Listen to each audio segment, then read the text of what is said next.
Welcome to the Scenario Podcast, your guide to mental health and well-being. Each episode, we uncover practical tools, discuss expert insights, and explore how supplements can transform your mental health journey. Get ready to learn, grow, and thrive with us. Welcome to the Deep Dive. Today we're looking at Ginkgo biloba, an incredibly old plant that seems to have some very modern answers for, well, our tired brains, if you've ever felt that kind of mental static, or wished you could just focus a bit better. This deep dive might offer a plant-based path that's pretty promising. Exactly. Our mission today is really to get into the science behind Ginkgo biloba. How does it actually work? What are the proven benefits? And maybe most importantly, could it be right for you? We'll be exploring why Ginkgo is, really considered one of nature's heavy hitters for keeping your mind sharp and supporting overall wellness. Okay, let's unpack this then. When we talk about Ginkgo biloba, we're not just talking about any plant. This thing is ancient, like one of the oldest tree species still around. Its history in medicine goes back, over 2,500 years? That's a long track record. Oh, absolutely. It's often called a living fossil. I mean, imagine it's been around for over 200 million years. It literally saw dinosaurs. And its long history kind of mirrors its traditional uses in Chinese medicine. They used it for, all sorts of things, breathing issues, improving blood flow, and making the mind clearer. That resilience, that sheer endurance, it kind of hints at why it's got this modern reputation, for circulation, memory, mental energy. Right, and that reputation seems pretty strong today. You hear about it a lot, especially with students, maybe professionals under pressure, older adults. People are calling it a natural nootropic, which is basically a natural substance that might boost your brain functions, like memory or focus. Exactly, and what's really interesting is how it seems to work. It's not just one thing. It's mainly down to two key types of compounds, flavonoids and terpenoids. Think of flavonoids as like antioxidants. They act as a shield protecting your body and especially your brain cells from damage. Damage from stress, from getting older, from those unstable molecules called free radicals we hear about. Okay, the shield. Got it. And then the terpenoids, they're more involved in blood flow. They help improve circulation. So it's this combination, this synergy between the two that seems to make ginkgo quite special, not just one single pathway. That makes sense, that dual action. But okay, here's where I get really curious.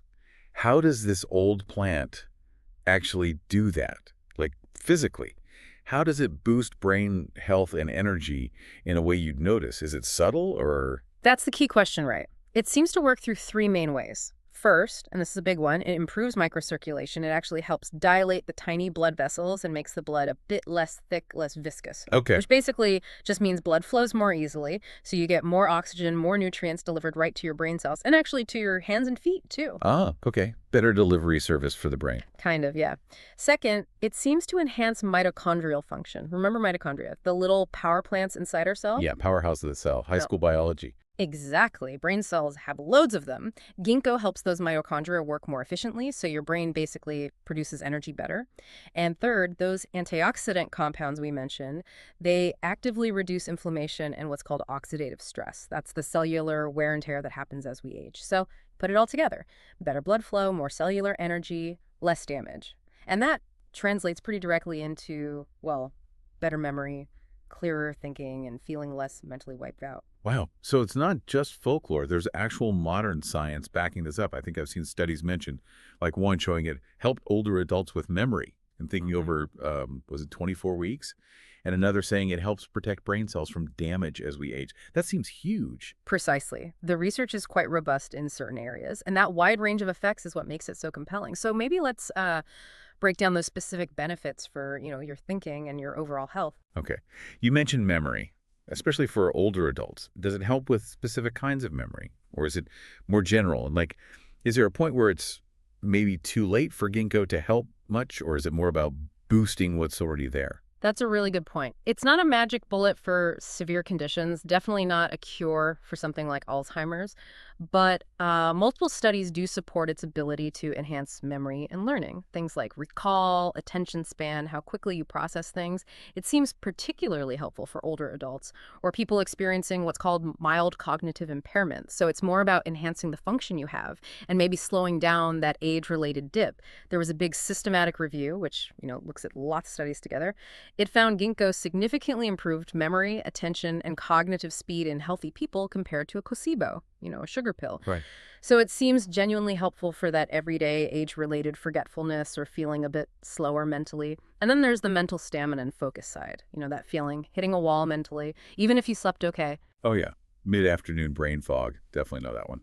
Well, ginkgo seems to help there, too. One study found that taking ginkgo improved people's ability to sustain attention during long, demanding mental tasks, and they felt less mentally tired afterwards.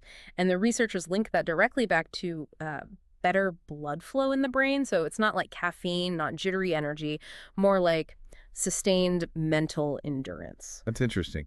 And you mentioned circulation beyond the brain, too, like hands and feet. Yes. That's a really important aspect. Its benefits aren't just for the head. Because it helps dilate blood vessels, it can improve peripheral circulation. So yeah, potentially helpful if you often have cold hands or feet. Some research even suggests benefits for eye health, possibly due to better blood flow to the retina, and even in some cases linked to poor blood flow, sexual function. It's quite wide-ranging thanks to that core effect on circulation. Okay, so it really does cover a lot of ground. Given all that, who are the people who might really notice a difference if they started taking ginkgo? Well, you might find it particularly helpful if you often deal with that brain fog or find yourself struggling to remember things, names, where you put your keys, that sort of thing. Or if you just feel mentally drained easily. Also, as we said, if you tend to have poor circulation, and generally anyone wanting to be proactive about, healthy brain aging and resilience, specific groups. We often see students using it during exams, professionals dealing with high mental workload, adults maybe over 40 or 50 noticing those first signs of cognitive slowdown, and even people recovering from burnout or periods of high stress. That makes sense. It addresses a lot of common complaints. Yeah. So if someone listening is thinking, okay, maybe this is for me, what are the practical things? Like how much should you take? When? Good question. Most of the clinical studies have used doses somewhere between 120 milligrams and 240 milligrams per day. Usually that's split into 2 doses, so maybe 60 to 120 milligrams twice a day. And the general advice is to take it with food. It might help with absorption, but the really crucial thing is consistency. Ginkgo isn't like taking an aspirin for a headache, It doesn't work instantly. Its effects build up over time. Right, so patience is needed. Definitely. You really need to stick with it. Most people find they need to take it consistently for about 4 to 6 weeks before they really start noticing significant cognitive improvements. It's supporting your system long term. 4 to 6 weeks. Okay, that's important to manage expectations. Yeah. Now, the really critical part, safety. Anything we absolutely need to know. Yeah. Side effects. Who shouldn't take it? Right, absolutely crucial. Generally, ginkgo is considered pretty safe and well tolerated for most adults. Some people, maybe if they're sensitive, might experience mild things like a bit of nausea, maybe dizziness or a headache, usually mild if it happens at all.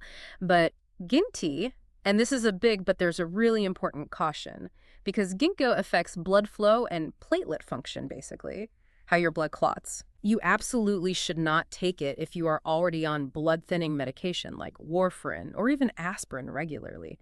The combination could increase bleeding risk. That sounds serious. It is. Also, avoid it if you're pregnant, if you have any known bleeding disorders, or if you're scheduled for surgery soon, again, due to that effect on bleeding. As always, really, if you have any health conditions or you're taking any other medications, it's best practice to talk to your doctor or a healthcare professional before starting ginkgo, just to be safe and check for interactions. Definitely good advice. Yeah. So wrapping this up, what's the big picture here? Ginkgo biloba sounds like, one of the most researched and, frankly, respected herbal options out there for brain health and circulation. It connects this ancient traditional use with actual modern science. I think that's a great summary. It really does seem to bridge that gap, its ability to, boost blood flow, fight off some of that oxidative damage, and support memory.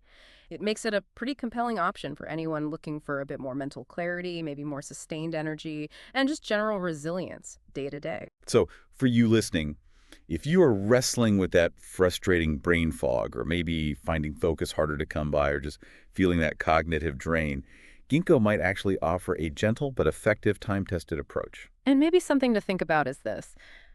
How might really digging into and, respecting the deep history of these natural remedies, but also combining that with what modern science tells us, how might that open up new ways for you to think about enhancing your own well-being and your mental energy every day? Thanks for tuning in to the Scenario Podcast.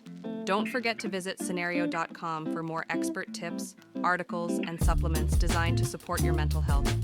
If you enjoyed this episode, remember to subscribe and share it with a friend. Until next time, take care of yourself.